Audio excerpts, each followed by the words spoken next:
Hi hello friends, ಎಲ್ಲರಿಗೂ ನಮಸ್ಕಾರ. ನಾನು ನಿಮ್ಮ ಸೌಮ್ಯ ಸಾಗರ್ ಬ್ಲಾಗ್ಸಿಂದ. ಇವತ್ತಿನ ಪೂಜೆ ಬಂದು ಉಪ್ಪಿನ ಮಣ್ಣಿನ ದೀಪ ಹೇಗೆ ಮಾಡೋದು ಅಂತ ನೋಡೋಣ ಬನ್ನಿ. ನಿಮ್ಮ ಕಷ್ಟಗಳೆಲ್ಲ ಪರಿಹಾರ ಆಗುತ್ತೆ. ನೀವು ಏನೇ ಒಂದು ಸಂಕಲ್ಪ ಮಾಡಿಕೊಂಡು ದೀಪ ಹಚ್ಚೋದ್ರಿಂದ ನಿಮ್ಮ ಏನೇ ಒಂದು ಕಷ್ಟ ಇದ್ರೂ ಪರಿಹಾರ ಆಗುತ್ತೆ. 3 ವಾರ ಇಲ್ಲ 9 ವಾರ 5 ವಾರ ಈ ಥರ ಇರುತ್ತೆ. ನೀವು ಎಷ್ಟು ವಾರ ಮಾಡ್ತೀವಿ ಅಂತ ಸಂಕಲ್ಪ ಮಾಡ್ಕೋಬೇಕು.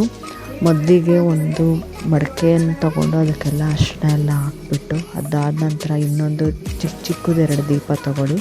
ಒಂದು ದೀಪಕ್ಕೆ ಅರಿಶಿನ ಎಲ್ಲ ಹಾಕ್ಬಿಟ್ಟು ಇನ್ನೊಂದು ದೀಪಕ್ಕೆ ಎಣ್ಣೆ ಇಟ್ಕೊಳ್ಳಿ.